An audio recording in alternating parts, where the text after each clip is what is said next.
Hello, my name's Tony and welcome back to Fragdicted. In today's episode, I'm going to be talking about a brand new fragrance release, so I'm very excited about this.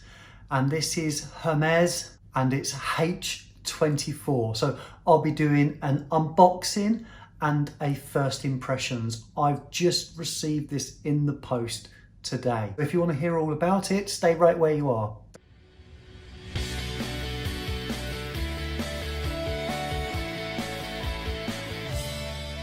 So all the way from Paris, there's the box. Let's get into it, shall we?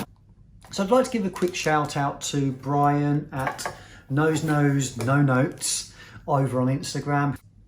He posted a picture of this the other day and that has piqued my interest. I knew they were bringing out fragrance and I heard a little bit about it. Terre de Hermes was released in 2006 and this is the first big real release since then.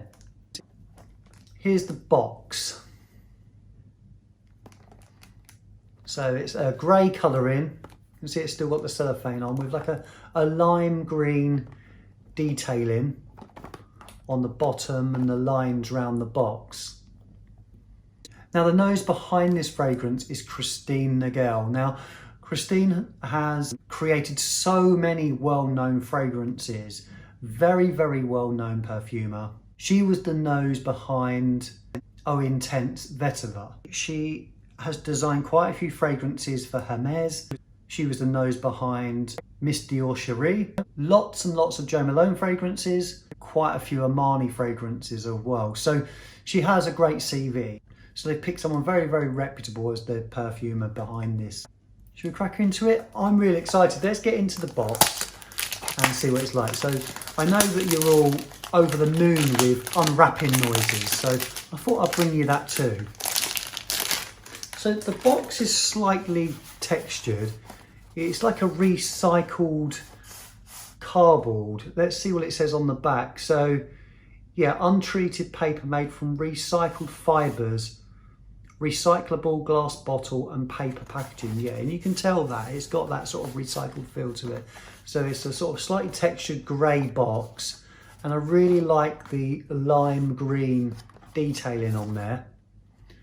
It's an EDT. I bought the 50 ml and that cost me £61 and that was delivered. But should we get into the box? Let's get in. So I can't wait to smell this and see what the presentation's like.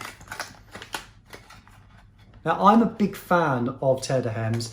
It's something that's really grown on me as time's gone on. When I very first smelt it in store, I wasn't overly keen by it. But as time's gone on, I smelt it on other people and that sillage and the scent profile it creates, I became more interested in it. So I have the EDT and I have the Parfum version and I really love them both. So really simplistic bottle design. It's like a flask. Reminds me of the shape of the Zaharoff bottles actually. It's, you can see there, it's quite a light coloured juice. Just says very simply H24. This would be a fingerprint magnet, so be careful of that. It has the Hermes Paris etched into the bottom of the glass and you got the chrome lid and that says Hermes Paris on the top. I'm not sure if you can see that okay. So the lid is, it feels quite heavy but it is plastic and it's got a plastic inlay. It's got a silver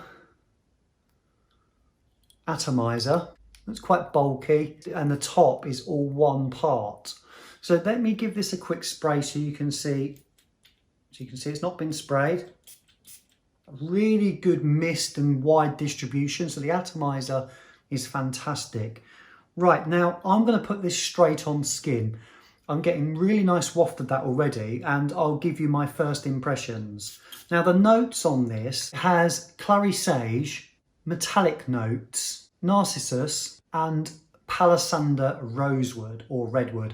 Now clary sage is often used in fougères and can be quite herbaceous. Narcissus will have some greenness to it and palisander rosewood is a soft sweet wood.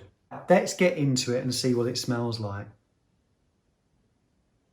Oh wow, okay, so this is, smells good. It smells good. It's got a lovely sweetness to it, and it's quite fruity, almost like they're hiding some notes. Actually, it smells like it's maybe a little bit of citrus in there. There's a touch of sharpness, only a touch, and there's something a little bit more fruity, and it's almost like a melon note. I don't get much metallic from it. It does feel quite classic, but it feels more modern than it does classic, if that makes sense. It doesn't smell like, to me, an ambroxan bomb like a lot of modern fragrances do. It smells quite well done. It's got this touch of greenness to it. It's not like a greenness like a grass cuttings. It's more of a earthy, mossy greenness. It's quite herbaceous. There's definitely some very clever herb notes that I think have been put into this and maybe hidden from us in terms of what notes are listed. It's got this quite neutral texture to it. So I wouldn't say it's powdery. I wouldn't say it's creamy.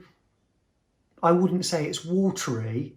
It's quite neutral in its composition. Very pleasant. I think Bex will like this. It's quite a nice fragrance. It's something that I'm definitely going to hold on to. I think it would work really, really well dressed up in a suit. I think it would work really well in spring and summer. I can't comment on what performance is going to be like yet, but I can give it a wear in and report back in the comments for you. I really like the simplistic presentation to it. I think that is very, very nice. It'll be able to grab some great snaps of that.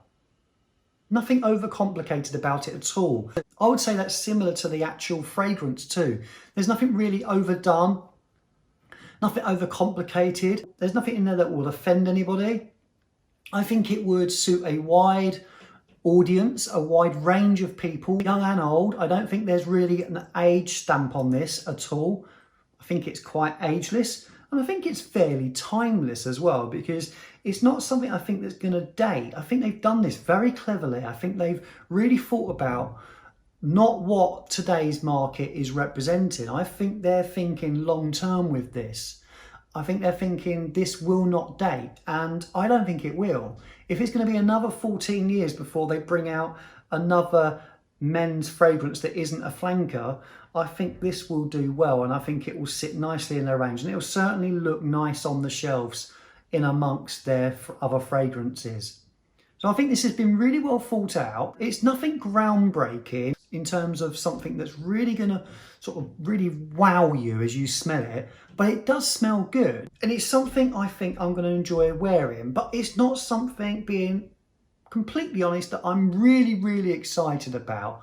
I would say in terms of my expectations of what it was going to be, it's slightly better than what I was expecting. I don't really get that metallic note, which I find strange, because I thought I was going to find that quite jarring, but I don't get that, which I'm actually quite pleased about. It's not too green. I actually really like it. I think that is a good release. So well done to Hermes. Not that they need my blessing, but well done, because I think it's going to be very, very difficult to release any fragrance in today's marketplace with so much competition out there and so many scent profiles that have already been done.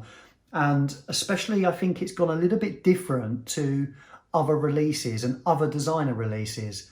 So quite a timeless, actually, dare I say it, quite an elegant fragrance. Very, very simple composition, not overcomplicated, but something I like. And you know what? I think it's probably worth around that sort of money.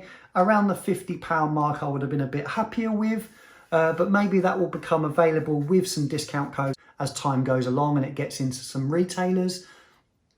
But a good fragrance, if you're looking to add something, an everyday driver into your fragrance collection that you could wear any time of day, any time of year, dress it up, dress it down. This is a Swiss Army knife type fragrance, so good for any occasion, any situation. I hope you enjoyed my little unboxing and first impressions of this. Don't forget to hit that subscribe button. Don't forget to like the video. I look forward to seeing you again in the next one. And don't forget to keep smelling wonderful.